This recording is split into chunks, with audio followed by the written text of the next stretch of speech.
Assalamualaikum warahmatullahi wabarakatuh. Dalam siri kuliah ini kita akan lihat tentang topik pengurusan pangkalan data, dan untuk pengurusan pangkalan data ini kita sebenarnya akan melibatkan 3 kuliah, dan untuk kuliah pertama ni kita akan lihat pengenalan lah kepada pangkalan data. Jadi sebelum kita lihat apa dia pangkalan data, kita lihat dulu tentang hierarki data. Paling atas sekali kalau kita lihat dalam gambar rajah ni ialah pangkalan data, yang mana pangkalan data ni adalah set ataupun kumpulan file-file yang berkaitan. Jadi diberi contoh di sini, di dalam satu pangkalan data ni ada customer file, sale file, inventory file ataupun file-file pelanggan, file jualan dan juga file inventory. Dan ketiga-tiga file ni kita boleh nampak bahawa dia berkaitan kerana dalam urus niaga jualan, kita akan rekod urus niaga jualan dalam file jualan.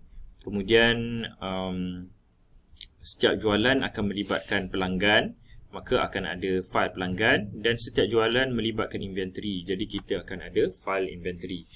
Jadi file-file ni ada kaitan satu sama lain. Kemudian di dalam file pula ada rekod-rekod yang similar, yang berkaitan.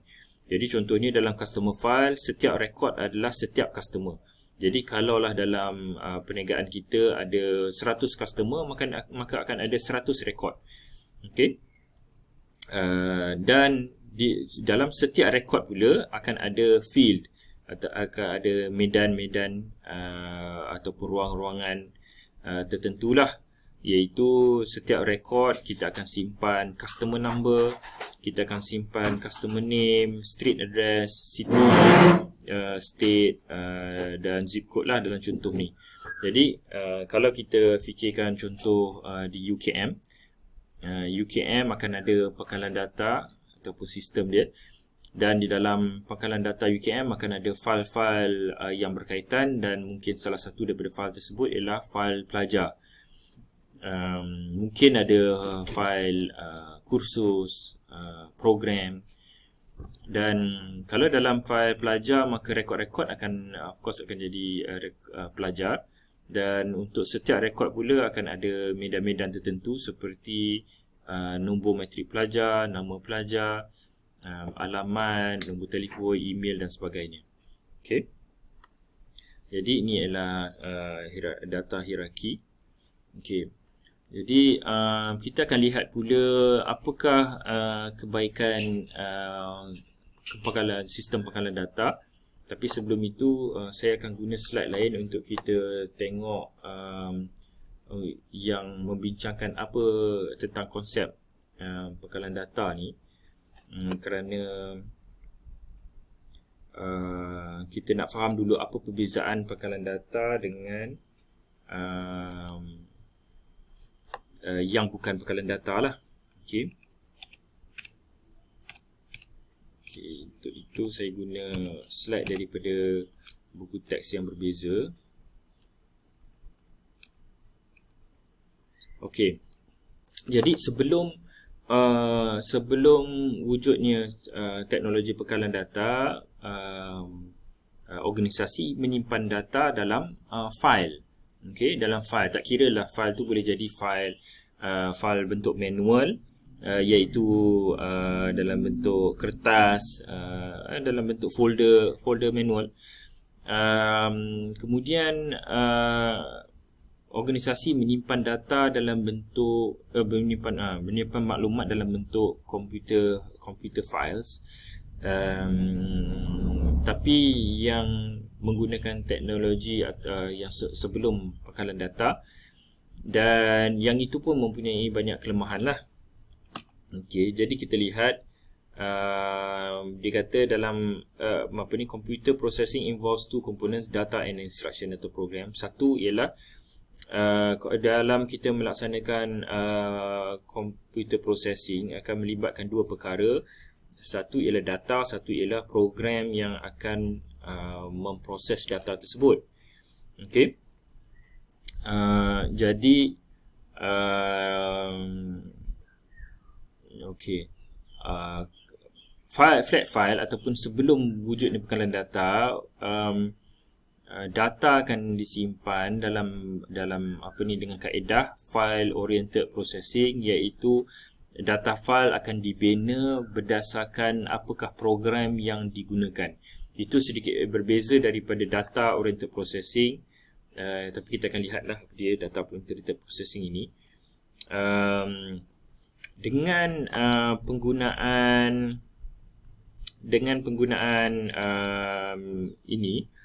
penggunaan file oriented processing ini akan timbulnya masalah yang ketara, iaitu redundant data ataupun data berulang ataupun data bertindan. Okey. Dan kita lihat dengan sedikit ilustrasi. Okey.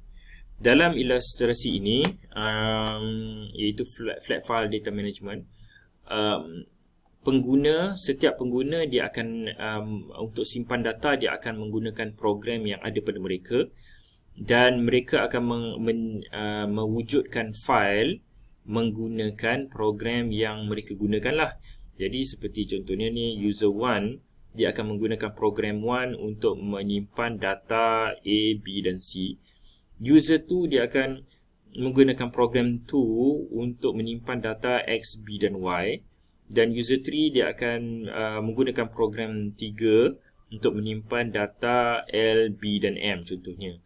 Jadi mungkin user ni, kalau dalam satu organisasi yang sama, mungkin user ni satu ialah bahagian yang merekod tentang jualan. Yang ini ialah yang merekod tentang pelanggan, yang ini merekod tentang inventory. Okey, pihak-pihak daripada jabatan yang berbeza. Jadi mereka menggunakan program mereka sendiri untuk menyediakan data mereka sendiri. Okey. Jadi kalau kita lihat ini dia punya konsep lah. Jadi dia ada masalah besar. Masalah besar dia iaitu pertamanya data redundancy lah. Masalah besar ni ialah data redundancy, dan data redundancy ni ialah pengulangan data. Kalau kita lihat apa yang dimaksudkan dengan pengulangan data, kalau kita lihat di sini, ketiga-tiga user ni dia menggunakan data B. Masing-masing mempunyai data B. Jadi data B telah berulang, ataupun ini yang dipanggil redundant data. Okay, data berulang. Jadi masalah apabila adanya wujudnya data redundancy, pertamanya memberi kesan kepada data storage, iaitu creates excessive storage cost of paper documents and or magnetic form. Jadi apabila ada data yang berulang, maka dia akan menyebabkan penggunaan storage yang lebih, sama ada storage tersebut dibuat dalam bentuk paper document ataupun dalam bentuk magnetic form, iaitu dalam bentuk electronic form. Okey, walaupun kita nampak macam tak banyak, kita nampak hanya data B saja berulang, maknanya instead of kita ada kita telah bertambahnya kiranya 2 data ekstra lah yang kita terpaksa simpan. Walaupun nampak sedikit, tapi kalau data ni banyak kan, maka akan lebih banyak lagi data berulang. Jadi pertama ni ialah data storage. Kedua ialah data updating, iaitu any changes or additions must be performed multiple times. Kalau kita nak ubah data atau kemaskini data, kita perlu melakukan kemaskini tersebut di banyak tempat. Jadi kalau dalam gambar rajah ni, katakan user 1 membuat edit kepada data B, maka bukan saja user 1 perlu edit dalam file mereka, tetapi user 2 pun perlu edit dan user 3 pun perlu edit. Kerana kalau user 1 sahaja yang edit, maka user 2 apabila dia akses kepada data B, dia akan akses kepada data yang outdated, data yang lapuk lah.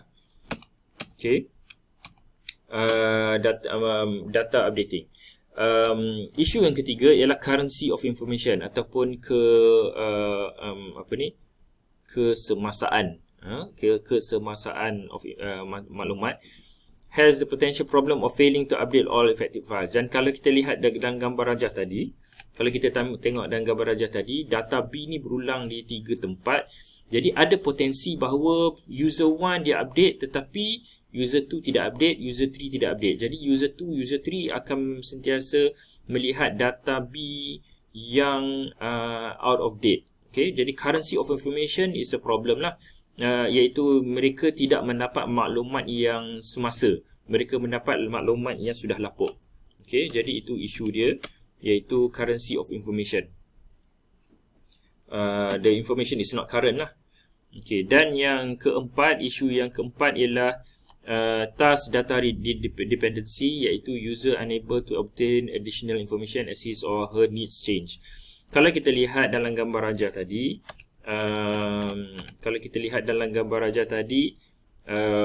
maklumat-maklumat ini, data ni disimpan oleh pihak yang menyediakan data tersebut. Setakat mana selagi mereka hanya memerlukan data yang mereka sendiri simpan, maka mereka akan dapatlah. Tapi kalau mereka tiba-tiba memerlukan data yang orang lain simpan, maka mereka tidak boleh akses secara remote. Jadi contohnya, katakan user 1 dia memerlukan maklumat M. Jadi dalam database dia, dalam file ni tidak ada data M. Jadi apa dia perlu buat, secara program dia memang dia tak boleh akses. Apa dia perlu buat, dia perlu minta daripada user 3, user 3 pun perlu supply, perlu hantar dan sebagainya. Tapi user 1 dia tak boleh dapatkan akses. Okay, jadi itu satu lagi kelemahan lah. Jadi ada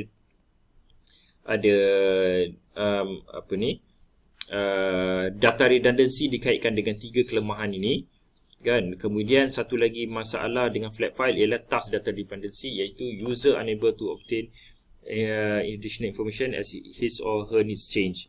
Apa yang dimaksudkan dengan task data dependency? Task ni ialah kiranya tugasannya, data ni ialah of course data. Jadi task data dependency, data tu bergantung dengan tugas. Dia tidak dipisahkan daripada tugas. Jadi data M ni dia mesti dikaitkan dengan program ataupun task. Okey, jadi dia tidak terpisah. Jadi orang lain tak boleh akses kepada data M melainkan perlu melalui program 3. Okey, yang tu dimasukkan dengan task data dependency. Okey. Jadi konsep database pengkalan data yang teknologi yang lebih baik lagi ialah dengan begini ya. Okey, data tu sendiri dipisahkan daripada task. Okey, dipisahkan daripada program. User 1, user 2, user 3 mempunyai program mereka masing-masing, program 1, program 2, program 3. Tetapi database disatukan, data tersebut disatukan. Dan untuk disatukan tu ada satu komponen di tengah-tengah ni dipanggil DBMS ataupun Database Management System. Jadi untuk user 1 dia akses kepada maklumat data A, B, C, maka dia akan akses kepada program 1. Program 1 akan berinteraksi dengan DBMS, dan DBMS yang akan mengendalikan atau menguruskan penyimpanan, retrieval dan sebagainya untuk data-data ni. Jadi user 1 dia boleh akses kepada maklumat A, B, C. User 2 boleh dapatkan maklumat berkenaan dengan X, B, Y. User 3 boleh dapat maklumat L, B, M. Okey. Dan mereka boleh dapat. Okey. Jadi kalau kita lihat di sini, oleh kerana data ni disimpan di satu tempat, maka hilang ni keperluan kepada data redundancy. Kita nampak di sini B hanya satu kali sahaja disimpan, kerana dia disimpan di satu tempat lah. Dan kalau kita lihat, jadi apa kelebihannya? Kelebihannya no data redundancy, iaitu data kita tengok contoh tadi, data B disimpan hanya satu kali. Maka dia dengan itu dia dapat mengurangkan reduce storage cost. Oleh kerana kita tak perlu simpan data B itu di banyak tempat, maka kita dapat mengurangkan kos penyimpanan data. Keduanya, kita dapat selesaikan masalah update. Kita hanya perlu single update, iaitu kalau user 1 dia update kepada data B, cukup. Tak perlu lagi user 2, user 3 untuk update data pada B, sebab mereka akan akses data B yang sama yang simpan di dalam pangkalan data. Okay. Dan current values, dia menyelesaikan masalah currency of information, iaitu dengan data disimpan secara tidak redundant, disimpan di satu tempat, maka sebarang perubahan akan memberi kesan, iaitu setiap user dia bila dia akses kepada data yang telah dikemas kini, maka mereka akan sentiasa dapat data yang terkini. Kan? Asal ada satu orang yang update maklumat, maka orang lain juga akan mendapat data yang terkini. Berbanding dengan kaedah flat file yang mereka akan jika mereka tidak update, walaupun satu orang telah update, orang lain akan masih melihat data yang lapuk lah. Dan yang keempat ialah task data independence. Okay, tadi kita tunjukkan bahawa dengan flat file, task dan data dependent, iaitu data bergantung kepada task. Tapi oleh kerana dalam kaedah pengkalan data ni, data dipisahkan daripada program, dipisahkan daripada task, maka task and data are independent. Mereka ada data adalah bebas daripada program. Okay, bila kesan daripada data bebas daripada program ialah bila ada perubahan keperluan kepada maklumat pengguna, maka the new needs can be more easily satisfied than under the flat file approach. Jadi pengguna yang memerlukan data tambahan tu boleh dapatkan maklumat kerana dia adalah kerana data tersebut tidak bergantung kepada task. Jadi contohnya di sini, kalau tiba-tiba user 1 memerlukan maklumat M, okey, dia memerlukan maklumat M, oleh kerana database ni terpisah daripada program ataupun tidak bergantung kepada program, maka user 1 masih boleh juga dapatkan maklumat berkenaan dengan M, kerana mereka interact dengan program 1 akan interact dengan DBMS, yang mana DBMS ni dia independent daripada program, dan DBMS ni lah yang mengendalikan database. Jadi user 1 boleh dapatkan maklumat M secara direct, tak perlu minta daripada user 3. Okey, jadi itu adalah kelebihan pengkalan data. Namun begitu ada juga kelemahan kepada kaedah pengkalan data ni, iaitu can be costly to implement. Ada cost dalam melaksanakannya. Additional hardware, software, storage, network resources are required. Dia memerlukan pertambahan perkara-perkara ni. Namun begitu, kita tahu bahawa teknologi maklumat bergerak dengan pantas. Maknanya teknologi yang mahal pada hari ini mungkin 2 tahun lagi akan jadi murah. Okey, jadi benda ni tidak menjadi isu. Can only run in certain operating environments. Maknanya pengkalan data pun dia masih masih lagi memerlukan environment tertentu lah. Okey, tak semua sistem boleh akses kepada pengkalan data yang sama. Dan oleh kerana kaedah dia berbeza daripada file oriented approach, maka dia memerlukan kebiasaan. Okey, dia memerlukan kebiasaan lah.